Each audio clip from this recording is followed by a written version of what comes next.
સુરતમાંથી ફરી મોટું સાયબર કૌભાંડ ઝડપાયું છે. ઇન્ટરનેશનલ સાયબર કૌભાંડ ગેંગ સાથે સંકળાયેલા ડિંડોલીની ક્રિષ્ના પેકર્સ ઓફિસમાંથી એસઓજીની ટીમે ઝડપી પાડ્યો છે. સુરતના ડિંડોલી વિસ્તારમાં આવેલ ગ્રીન વેલી બિલ્ડિંગના પહેલા માળે જ્યારે એસઓજીની ટીમે દરોડા પાડ્યા ત્યારે એક ચોંકાવનારો રેકર્ડનો પર્દાફાશ થયો હતો. 5 વર્ષથી સક્રિય સાયબર ફ્રોડ ગેંગના ક્રિષ્ના પેકર્સ એન્ડ મૂવર્સના ઓઠા હેઠળ આંતરરાષ્ટ્રીય સ્તરે છેતરપિંડી આચરી રહ્યા હતા. આ ગેંગ માત્ર સ્થાનિક સ્તરે જ નહીં પરંતુ દુબઈ અને ચીન સુધી ફેલાયેલું હોવાનું તપાસમાં સામે આવ્યું છે. પોલીસે બાતમીના આધારે દરોડા પાડીને પ્રતિક વસાવા, દીપક પાંડે, રૂપેશ હાંડગે અને ભૂષણ પાટીલ નામના 4 સાગરીતોની ધરપકડ કરી છે. આરોપીઓ છેલ્લા લાંબા સમયથી સાયબર માફિયાઓ માટે કામ કરી રહ્યા હતા.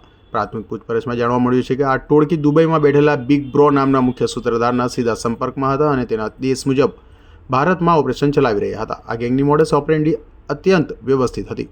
તેઓ આર્થિક રીતે નબળા અથવા લાલચમાં આવી જાય તેવા લોકોના નામે બેંક એકાઉન્ટ ખોલવામાં આવતા હતા. એકાઉન્ટ ધારકોને થોડા પૈસા આપી તેમની પાસેથી chequebook, ATM card, bank kit અને રજિસ્ટર્ડ મોબાઈલ નંબરના સિમ કાર્ડ મેળવી લેતા હતા.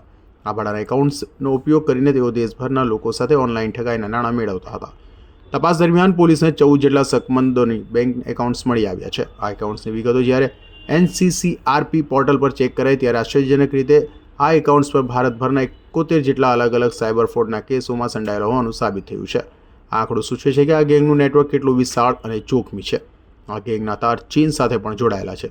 તેઓ ટેલિગ્રામ એપ્લિકેશન દ્વારા ચાઇનીઝ ગેંગ સાથે સંપર્કમાં હતા અને તેઓની સૂચના મેળવતા હતા. સાયબર ફ્રોડ દ્વારા જે રકમ ભેગી થતી હતી તેને સુરક્ષિત રીતે વિદેશ મોકલવા માટે તેઓ USDT એટલે કે USDT ક્રિપ્ટો કરન્સીનો સહારો લેતા હતા. ભારતીય રૂપિયાને ક્રિપ્ટોકરન્સીમાં ફેરવીને હવાલા મારફતે નાણાં સગે વગે કરતા હતા. દરોડા દરમિયાન પોલીસે ઘટના સ્થળેથી 7 mobile phone, 2 computer, 9 chequebook, 7 debit card, નકલી સ્ટેમ્પ અને એક હોન્ડા સિટી કાર સહિત 10,19,000થી વધુનો મુદ્દામાલ કબજે કર્યો છે. આરોપીઓ આ ઓફિસનો ઉપયોગ નકલી ઇલેક્ટ્રોનિક્સ દસ્તાવેજ બનાવવા અને યુઝર ID પાસવર્ડ મેનેજ કરવા માટે કરતા હતા જેથી પોલીસની નજરમાંથી બચી શકાય. તો આ અંગે એસઓજીના DCP રાજદીપસિંહ નકુમે વધુ માહિતી આપી હતી. એસઓજીને એક માહિતી મળી હતી કે ડિંડોલી વિસ્તારમાં અમુક લોકો ક્રિષ્ના પેકર્સ એન્ડ મૂવર્સ એવી એક કંપનીના નામે બહારથી લોકોના બેંક એકાઉન્ટ ભાડે રાખે છે અને કંઈક સાયબર ફ્રોડ કરી રહ્યા હોય એવી આશંકા છે. તો એસઓજીએ રેડ કરતાં ત્યાંથી અમને 4 આરોપીઓ મળી આવ્યા છે. એમનું એકનું નામ છે પ્રતિક વસાવા, બીજો છે દીપક પાંડે, ત્રીજો છે રૂપેશ હાડંગે અને ચોથો છે ભૂષણ પાટીલ.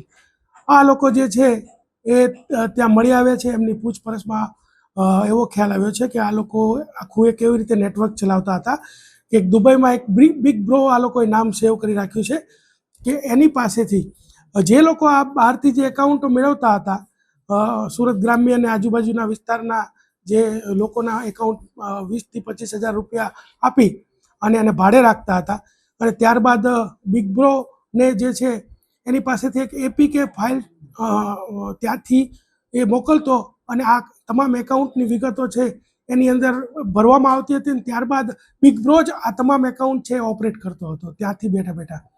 એટલે જે પણ પૈસા એ સાયબર ફ્રોડના હોય, ગેમિંગના હોય કે અન્ય ચાઇનીઝ ગેંગના હોય એ હજી તપાસનો વિષય છે, પરંતુ એ તમામ પૈસા આ બિગ બ્રો છે એ પ્રતિકના એકાઉન્ટમાં નાખતો હતો.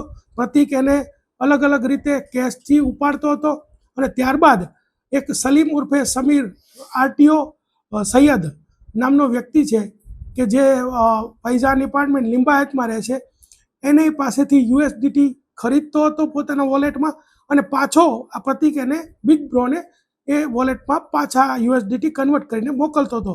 તો આ રીતનું આખું હવાલાનું જે એક નેટવર્ક છે એ ચાલતું હતું. એમાં 3-4 પ્રકારે પ્રવૃત્તિ કરવામાં આવતી હતી કે ખાતા ભાડે લેવામાં આવતા હતા, ખાતાનો એક્સેસ છે APK ફાઇલ દ્વારા બિગ બ્રોને આપવામાં આવતો હતો અને એ ત્યાંથી પૈસા અહીંયા મોકલતો હતો, અહીંથી પૈસા કેશથી ઉપાડતા હતા, કેશથી ઉપડ્યા બાદ પાછા USDTમાં કન્વર્ટ થતા હતા અને કન્વર્ટ થયા પછી પાછા એ દુબઈમાં પાછા ચાલ્યા જતા. તો આખા નેટવર્કની અંદર આ 4 મુખ્ય આરોપીઓ જે છે પકડાયા છે.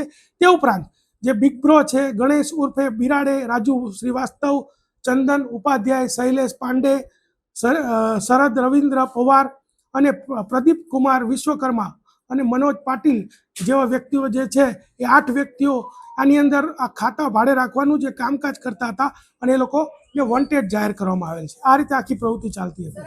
હાલમાં પોલીસે આ કેસમાં દુબઈના મુખ્ય સૂત્રધાર સહિત કુલ 9 આરોપીઓને વોન્ટેડ જાહેર કર્યા છે, જેમાં ગણેશ ઉર્ફે પ્રેમ, રાજ શ્રીવાસ્તવ અને સલીમ આરટીઓ જેવા નામ સામેલ છે. સુરત એસઓજી હવે આ કૌભાંડની ઊંડાણપૂર્વક તપાસ કરી રહી છે. આગામી દિવસોમાં આંતરરાષ્ટ્રીય સ્તરે ચાલી રહેલા આ રેકેટમાં વધુ મોટા માથાઓ પકડાય તેવી પૂરેપૂરી શક્યતાઓ છે.